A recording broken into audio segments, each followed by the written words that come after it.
আসসালামু আলাইকুম বন্ধুরা, তোমরা সবাই কেমন আছো? আশা করছি ভালো আছো। আজকে খুব কম সময়ে তোমাদের সেটের অঙ্কগুলো করার চেষ্টা করবো। খুব কম সময়ে এবং খুব সহজভাবে কীভাবে করা যায় সেইভাবে চেষ্টা করবো। আশা করছি তোমাদের সমস্যা থাকবে না। তোমরা একটু মনোযোগ দিয়ে দেখো। এখানে বলা হয়েছে x belong N is to x square greater than 9 এবং এক্স কিউব লেস দেন 130 সেটটিকে তালিকা পদ্ধতিতে প্রকাশ করো। এই সেটটিকে তালিকা পদ্ধতিতে প্রকাশ করতে হবে। তাহলে এখানে এক্স বিলং এন বলতে বোঝাচ্ছে এখানে এক্স এর সকল মান এন এর মধ্যে আছে। তাহলে এক্স এর সকল মান এন এর মধ্যে আছে। এন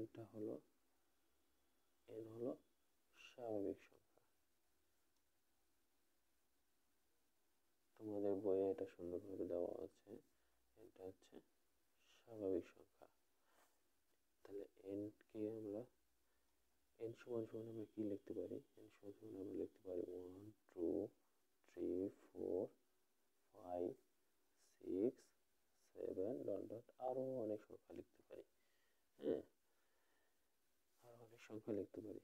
এইরকম এবার প্রথম শর্তে কাজ করলাম। এবার দ্বিতীয় শর্ত কি বলছে? যখন এক্স স্কোয়ারের মান 9 এর চাইতে বড় হবে, অর্থাৎ এক্স স্কোয়ার এই এক্স এর মান যদি আমি 1 বসাই তখন আমার 9 এর সাথে বড় হতে হবে। আবার এখানে কি বলছে? এক্স এর মান যদি আমরা 1 বসাই, যেটা আবার 123 এর সাথে ছোট হতে হবে। তাহলে যখন আমরা এখন লিখি, যখন এক্স ইকুয়াল টু 1 হবে, যখন এক্স ইকুয়াল টু 1 হবে তখন প্রথম শর্ত আমার কি ছিল? X square. তাহলে এক্স স্কোয়ার আমরা লিখলাম, যেহেতু আমরা 1 এক্স এর মান 1 ধরছি তাই এরপর আমরা স্কোয়ার দিলাম, অর্থাৎ এখানে 1 এক্স এর মানটা বসালাম, তারপর স্কোয়ার করলাম। তাহলে 1 হচ্ছে যেটা গ্রেটার দেন ছিল, গ্রেটার দেন লিখলাম 9। এটা কিন্তু 9 এর চাইতে বড় হচ্ছে না, এটা কিন্তু 9 এর চাইতে বড় হচ্ছে না, তাই আমরা শর্ত পূরণ করে নাই। শর্ত না পূরণ করার কারণে এটা আমরা কেটে দিলাম। এরপরে কি আছে? এবং লিখলাম। তারপর কি আছে? এক্স কিউবটা লিখলাম। এক্স এর মান আমরা কত ধরছি? 1 ধরছি। 1 ধরার কারণে এখানে 1 এর পর কিউব দিলাম। তাহলে কত হচ্ছে? 1 লেস দেন 130, যেটা আবার 1 আবার 130 এর সাথে ছোট। এটা কিন্তু শর্ত পূরণ করছে, তাই এটা আমরা আর কাটলাম না। আবার যখন x ইকুয়াল টু 2 হবে তখন এক্স স্কোয়ার, এবার এক্স এর মান 2 বসাবো। 2 এর পুরো স্কোয়ার দিলাম, 4 হচ্ছে 9। এই যে 4 দিলাম, তারপরে 9, 2 এর পুরো স্কোয়ার করলে 4 হয়। আমরা সবাই জানি এটা, যেটা আবার 9 এর সাথে বড় হয় নাই, এটা শর্ত পূরণ করে না, তাই কেটে দিলাম। তারপর কি আছে? এবং এই জায়গায় কমা দিলাম।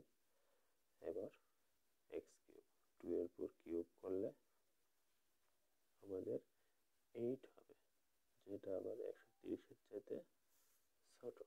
130 এর চাইতে ছোট, এটা কিন্তু শর্ত পূরণ করছে, তাই আমরা এটা আর কাটলাম না। এরপর আসি এক্স ইকুয়াল টু 3 যখন হবে তখন কি হবে? এক্স স্কোয়ার, অর্থাৎ এক্স এর জায়গায় 3 বসাবো। তাহলে তো এখানে এক্স এর পুরো স্কোয়ার ছিল, 3 পুরো স্কোয়ার হবে। তাহলে 9 গ্রেটার দেন 9। এই যে 9 গ্রেটার দেন 9 হলো, এখানে কিন্তু 9 আর 9 সমান হয়েছে। আমাদের শর্ত কি ছিল? 9 এর চাইতে বড় হতে হবে। তাহলে যেহেতু 9 এর চাইতে বড় নয়, সেই কারণে আমরা এই শর্তটা কেটে দিলাম। এরপরে ডট ডট এক্স কিউব, তাহলে 3 এর উপর কিউব করলে কত হচ্ছে? 27 হচ্ছে, যেটা 130 এর চাইতে ছোট। এটা কিন্তু আমাদের শর্ত পূরণ করছে, তাই আমরা আর এটাকে কাটলাম না। এরপর আসি এক্স ইকুয়াল টু যখন 4 হবে তখন কি হবে? এক্স স্কোয়ার, অর্থাৎ 4 এর উপর স্কোয়ার করলে 16 হচ্ছে। 4 এর উপর স্কোয়ার করলে 16 হচ্ছে, যেটা আমার 9 এর চাইতে বড়। এটা কিন্তু শর্ত পূরণ করছে। শর্ত পূরণ করার কারণে এটা আর আমরা কাটলাম না। তারপরে ডট ডট এক্স কিউব, এরপরে এক্স এর জায়গায় মান কত বসাচ্ছি? আমরা 4 বসাচ্ছি। তাহলে এক্স এর জায়গায় আমরা 4 বসালাম, তারপর কিউব করলাম। তাহলে আমরা জানি কি এখানে কয়টা চার আছে, এখানে আমাদের চার আছে হচ্ছে তিনটা, তাহলে 4 গুণন 4 গুণন 4, এই 4 4 আর 4 গুণ করলে 4 4 16 হয়, আর 4 16 64, তাহলে 64 গ্রেটার দেন 130, যেটা আমার 130-এর চাইতে ছোট। যেহেতু শর্ত পূরণ করছে তাই এটা আমরা কাটলাম না।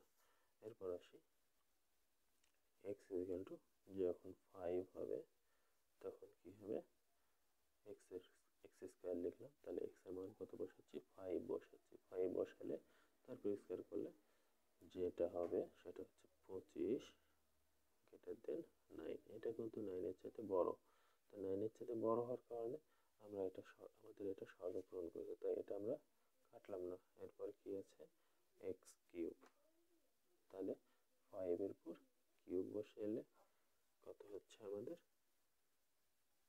125, 125 আবার 130-এর চাইতে ছোট। এরপর যদি আমরা x = 6 বসাই তখন আমাদের পাবো কি, এখানে x স্কোয়ার বসালাম, 6 এর উপর স্কোয়ার করলে 36, যেটা আমাদের 9 এর চাইতে বড়। যেহেতু এখানে শর্ত পূরণ করছে তাই এটা আমরা কাটলাম না।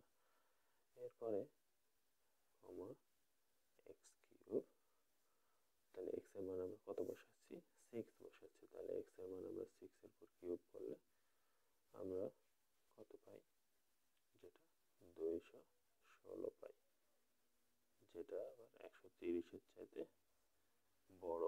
এটা কিন্তু শর্ত পূরণ করে না, তাই এটা আমরা কেটে দিলাম। তাহলে আমরা এখানে খেয়াল করব উভয় পক্ষের যে শর্তগুলো পালন করছে সেই শর্তগুলো আমরা নিব। তাহলে এখানে শর্ত পূরণ করে নাই, এটা শর্ত পূরণ করছে, তাহলে এটা নেওয়া যাবে না। এখানে শর্ত পূরণ করছে, এখানেও শর্ত পূরণ করছে, এটা নেওয়া যাবে। এরপর এখানে শর্ত পূরণ করছে, এখানে শর্ত পূরণ করছে, এটা নেওয়া যাবে। কিন্তু এইগুলা দেখো, এখানে শর্ত পূরণ করে না, এটা শর্ত পূরণ করে নাই, এটা শর্ত পূরণ করছে। এরপর এখানে শর্ত পূরণ করে নাই, এখানে শর্ত পূরণ করছে, এখানে শর্ত পূরণ করে নাই, এখানে শর্ত পূরণ করছে। তাই আমরা এই উপর থেকে 3টা নিব না, আবার নিচ থেকে আমরা এই একটা নিব না। তাহলে আমাদের থাকলো কত, তাহলে নির্ণয়ে সেট হবে সেট, এই শর্তের x এর মান কত ছিল, 4 ছিল, আর এই শর্তের x এর মান কত ছিল, 5, তাহলে নির্ণয়ে সেট হবে 5। আশা করছি তোমরা বুঝতে পারছো। যদি সমস্যা থাকে আমাকে কমেন্টের মাধ্যমে জানাতে পারো, ইনশাআল্লাহ আমি চেষ্টা করব তোমাদের সমাধান করে দেওয়ার।